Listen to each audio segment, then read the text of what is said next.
વડોદરા શહેરમાં એક ડિવોર્સી મહિલાને અજાણ્યા યુવક સાથે મિત્રતા કરવી મોંઘી પડી છે। મહિલા જેને મનોજ સોની સમજી દિલ દઈ બેઠી હતી તે મોહસિન પઠાણ હોવાની જાણ થતા મહિલાના પગ નીચેથી જમીન સરકી ગઈ હતી। એટલું જ નહીં પરંતુ કટ્ટર માનસિકતા ધરાવતા વિધર્મી યુવકે મહિલા અને તેના બાળકોને મુસ્લિમ ધર્મ અંગીકાર કરવા માટે ધમકાવી મારઝૂડ કરતા આ મહિલાને પોલીસની મદદ લેવાનો વારો આવ્યો છે।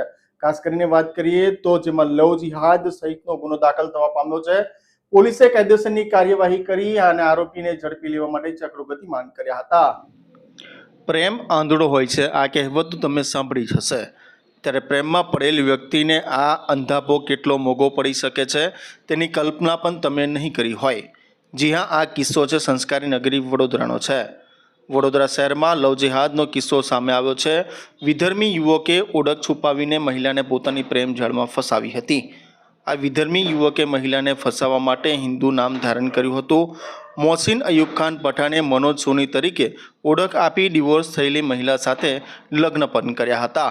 મોહસિન આ મહિલાને તેના બાળકોને મુસ્લિમ ધર્મનો અંગીકાર કરવા માટે દબાણ કરતો હતો। જો કે મહિલા કટ્ટર માનસિકતા ધરાવતા આ વિધર્મીને તાંબે ન થતા આ વિધર્મી યુવકે મારઝૂડ કરવા લાગ્યો હતો અને માનસિક તેમજ શારીરિક ત્રાસ આપતો હતો। જો કે મહિલાએ હિંમત દાખવીને ફરિયાદ કરતા બાપોદ પોલીસે તાંદલજા વિસ્તારમાં સનફાર્મા કંપની બાજુમાં નૂરજહાં પાર્ક સોસાયટીમાં રહેતા મોહસિન અયુબ ખાન પઠાણની ધરપકડ કરી લીધી છે। સમગ્ર મામલે ડીસીપી પન્ના મોમાએ જણાવ્યું હતું કે શહેરના બાપોદ વિસ્તારમાં રહેતી મહિલા એક યુવકના સંપર્કમાં આવી હતી। આ યુવકે પોતાનું નામ મનોજ સોની હોવાનું જણાવી મહિલા સાથે મિત્રતા કેળવી હતી ને અસલમાં આ યુવક હિન્દુ નહીં પરંતુ વિધર્મી છે। તેમજ હકીકતે એ યુવકનું નામ મોહસિન ખાન અયુબ ખાન પઠાણ હોવાની જાણ થતાં પોલીસે પોતાની સાથે જે મહિલા છે તેની સાથે વિશ્વાસઘાત થયો હોવાની જાણ થઈ હતી।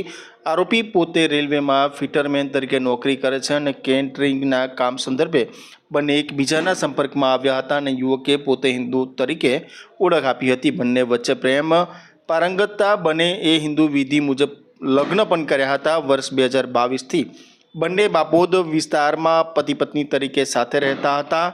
જાન્યુઆરી મહિનાની 14મી તારીખે મહિલાને ખબર પડી હતી કે જે મનોજ સોની સાથે પ્રેમ કરીને લગ્ન કરી બેઠી છે તે અસલમાં વિધર્મી મોહસિન પઠાણ છે।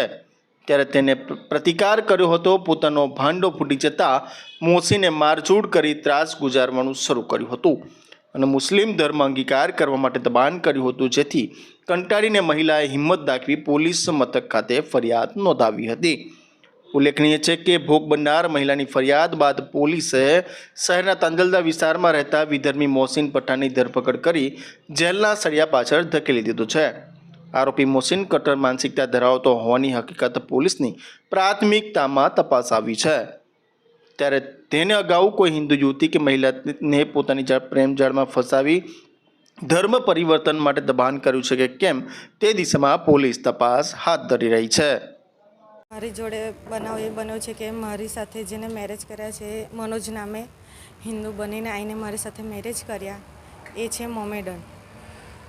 અને પછી મને ખબર પડ્યા પછી એને ખબર પડી કે મને ખબર પડી ગઈ છે અને પછી મારઝૂડ ચાલુ કરી દીધી અને પછી મને મૂકીને જતો રહ્યો। એનો ગુનો નોંધાવાય છે। મારા છોકરાઓ સાથે પણ મારઝૂડ કરે, મને પણ જેમ ફાવે તેમ। તમારી જોડે કઈ રીતે સંપર્કમાં આવેલા? હું ઇવેન્ટનું કામ કરું છું। ઇવેન્ટના કામમાં અમે મળ્યા હતા। શરૂઆતમાં તમને શું નામ આપેલું અને પછી મનોજ સોની।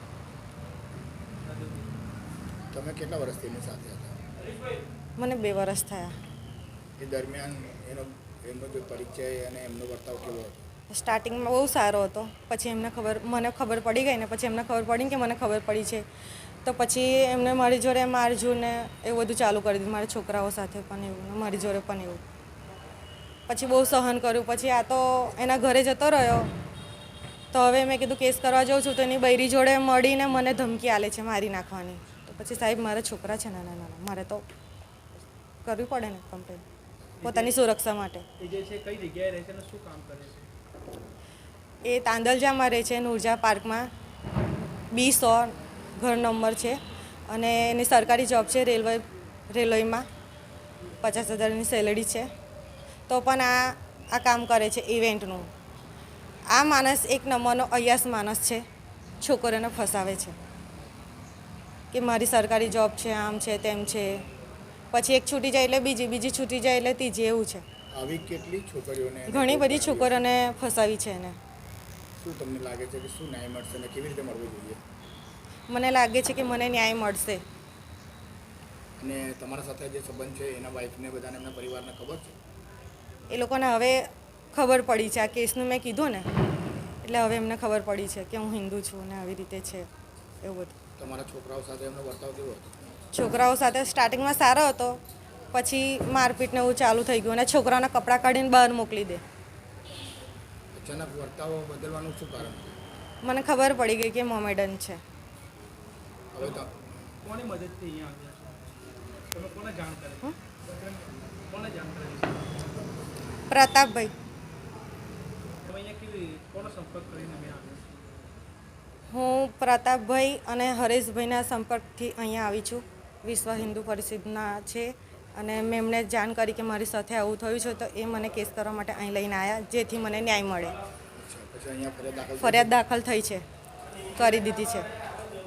હવે તમારી શું અપેક્ષા છે? જલ્દીથી જલ્દી મને ન્યાય મળે અને એને સજા થાય. સજા એવી થાય કે ફરી કોઈ છોકરીને જોડે આવું ના થાય. સમાજની અન્ય દીકરીઓ માટે તમારો મેસેજ શું રહેશે?